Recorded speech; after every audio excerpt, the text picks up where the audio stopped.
প্রকাশ করব, এটা আমার অধিকার। প্রশাসনের ত্রুটি আমরা সরকারে যখন ছিলাম তখনও বলেছি, প্রশাসনের কোনো ত্রুটি বিচ্যুতি আমাদের সামনে এলে সেগুলোর যেমন আমরা সমালোচনা করেছি, আবার যে কাজগুলো সে সময় ভালো করেছেন তার প্রশংসা করেছি। আজকের সময়ে প্রশংসা করবার মতো এই সরকারে এমন কোনো কর্মসূচি নেই যার জন্য আমরা প্রশংসা করতে পারি। আজকে যখন আপনি নমিনেশনপত্র জমা দেওয়ার জন্য আসলেন, গোটা শহর পরিক্রমা করে এসেছিলেন এবং আমরা দেখতে পেয়েছি প্রায় শতাধিকের উপরে আপনাদের সমর্থকরা ছিল। তো হালকা করে কি আপনি আজকে আপনার যে রাজনীতির আঙিনায় যে আপনার যে একটা আধিপত্য রয়েছিল সেটার কি একটা হালকা করে শক্তি প্রদর্শন করলেন? এ ব্যাপারে কি বলবেন? কত বললেন? কতজন বললেন? 100 জনেরও অধিক ছিল, আমি পুরোপুরি গুনতে পারিনি, বাট মনে হয়েছে অধিকই হবে। তো আমি একটা নাম্বার বললাম। যদি আপনি এই গোটা কর্মসূচির ভিডিওগ্রাফি দেখেন তাহলে বুঝে নিতে পারেন সহস্রাধিক মানুষ। আচ্ছা, সহস্রাধিক মানুষ হবে। আরও অনেক মানুষ আসতে পারেনি। আপনারা জানেন গত কয়েকদিন যাবৎ প্রাকৃতিক বিপর্যয় চলছে এবং গতকাল বিকালে যে শিলা বৃষ্টি হয়েছে, ঝড় বৃষ্টি হয়েছে, প্রায় প্রত্যেকটা পরিবার আক্রান্ত। ঘরবাড়ি ভেঙেছে, ঘরবাড়ি ভেঙেছে, প্রত্যেকটা বাড়িঘর ভেঙেছে। আজকে আমার রাজনৈতিক কর্মসূচি ছিল মনোনয়নপত্র জমা দেওয়া। নিশ্চয়ই যাব। আমাদের কর্মীরা গেছে, মানুষের পাশে দাঁড়িয়েছে। এখন পর্যন্ত কেউ কোনো সাহায্য পায়নি। আমরাই দাবি করেছি, প্রথম দাবি আমরা করেছি, প্রশাসন, রাজ্য সরকার, জেলা প্রশাসন, মহকুমা প্রশাসন দল মত নির্বিশেষে কোনো রাজনৈতিক রং না দেখে ক্ষতিগ্রস্ত মানুষের পাশে দাঁড়াবার জন্য অতি দ্রুত, কোনো ধরনের বাহানা না। আমরা অতীতে দেখেছি গত 8 বছরে যতটা প্রাকৃতিক বিপর্যয় হয়েছে, সেই প্রাকৃতিক বিপর্যয়ে সেখানেও দুর্নীতি হয়েছে। দুস্থ মানুষ পায়নি, গরিব অংশের মানুষ, ক্ষতিগ্রস্ত মানুষ সাহায্য পায়নি। সেখানেও দলবাজি হয়েছে, সেখানেও লুট হয়েছে।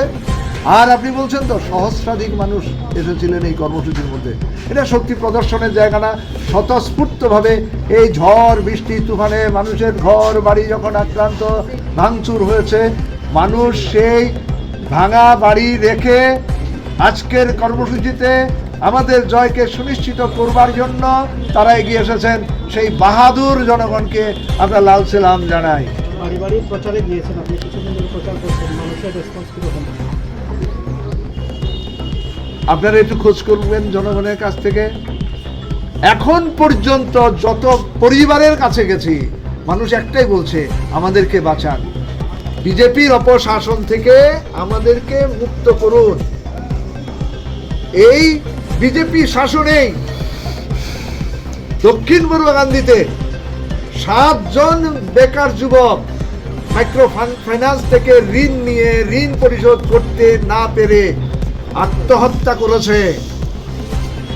প্রত্যেকটা গ্রামে গ্রামে অসংখ্য যুবক যুবতীরা আজকে রাজ্যের বাইরে কাজ নেবে বিকল্পের সন্ধানে বাইরে যাচ্ছেন। সেখানে কেউ পাচ্ছেন, কেউ কাজ পাচ্ছেন না, কেউ অসুস্থ হয়ে তাদের মৃতদেহী দেহ কফিনবন্দি হয়ে রাজ্যে আসছে।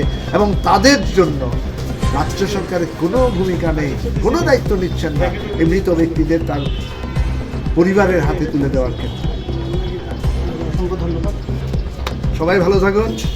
নির্বাচনী রাজনৈতিক সংগ্রামে আপনাদের মাধ্যমে নির্বাচন দপ্তর, প্রশাসন, আরক্ষা প্রশাসন সহ সবার কাছে আমরা এই বার্তাটা পৌঁছে দিতে চাই, নির্বাচন যেন অবাধ, সুষ্ঠু এবং শান্তিপূর্ণভাবে সংগঠিত হয় এবং প্রত্যেকটা নির্বাচন মণ্ডলী তাদের ভোটাধিকার যেন প্রয়োগ করতে পারেন।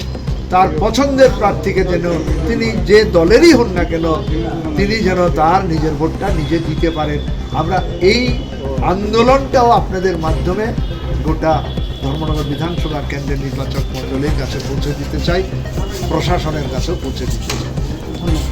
অসংখ্য ধন্যবাদ।